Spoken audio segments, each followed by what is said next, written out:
I'm gonna say it right now. This series right here, this series right here, as a young lad, a very, very young lad, I used to be obsessed with this series. Like, it wasn't only just the Fusion Fall like fan comics.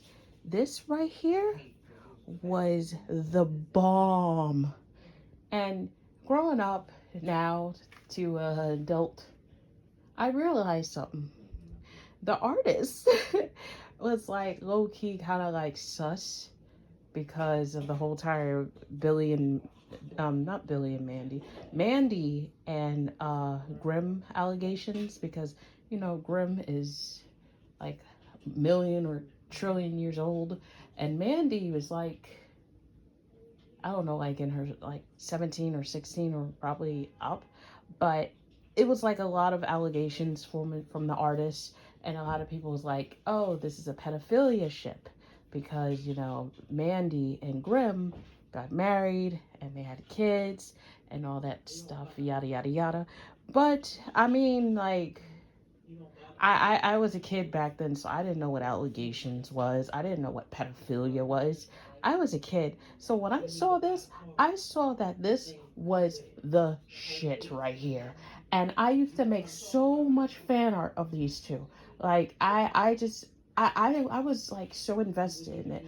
And this comic was also a multiverse comic because they had Disney in it, they had Cartoon Network, and it, like, the characters from Cartoon Network, the OG Cartoon Network, not the New Age Cartoon Network. They had so much in like the whole entire production, and I used to read it on YouTube because they had like the whole entire like video and stuff like that. And I used to be on YouTube constantly watching videos of these, and I also found them online. I was reading them as well too. So that's how I had an obsession with this comic. And plus on top of that with Fusion Fall. I used to be so obsessed with Fusion Fall. Fusion Fall was like the game. Like Fusion Fall was our version of like probably Fortnite. Not Fortnite, but it's like, how kids nowadays, the young generation, is so obsessed with Fortnite and stuff like that. That was our version of our obsession back then. And it was just so cool and so awesome. And it's just like younger me, if I could meet my younger self and be like explaining them about like so many fandoms that I'm in now, they would be interested in it. And not only that, they would try to introduce me to this comic, even though that is the young version of me and I know about it. So yeah, I used to be so crazy about these series. Like, it was just something about it that was just so cool. I don't know. Maybe that's how I became like, that's how like the whole entire inspiration of me being an artist just happened because of this comic. Just, ugh. And then this comic series I was also obsessed with too. It was a Powerpuff Girls comic book series, and it was a fan one. It was a lot of like, okay, so back then it was a lot of fan Cartoon Network and Disney type fan comics, and you wouldn't even know it's fan made until you look on YouTube that it's fan made, and they'll also tell you on the comic book like covers that it's also fan made, and it's just like, oh, I was just so obsessed.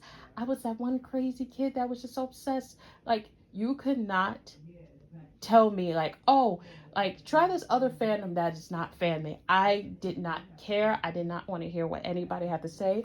This fan comic was the comic for me. That's when I was like the Cartoon Network kid. I was like a huge Cartoon Network kid, and this was right here the comic. And that's how my Powerpuff Girls fandom obsession kicked in too, because I was more of a Buttercup and Butch. Yeah, Buttercup and Butch shipper. Yes, I was a huge shipper. I was a huge shipper. I love those two. Yes. So yeah, I mean, these fan comic books, y'all don't know what these are. Y'all don't know. Y'all don't know. I'm gonna put y'all on if y'all are interested. Just go on YouTube and look up for these like Cartoon Network fan comics, and it'll give you like crap tons of them. crap tons of them. They're like from the 2000s and stuff like that, but they were great. I'll tell you that they were great.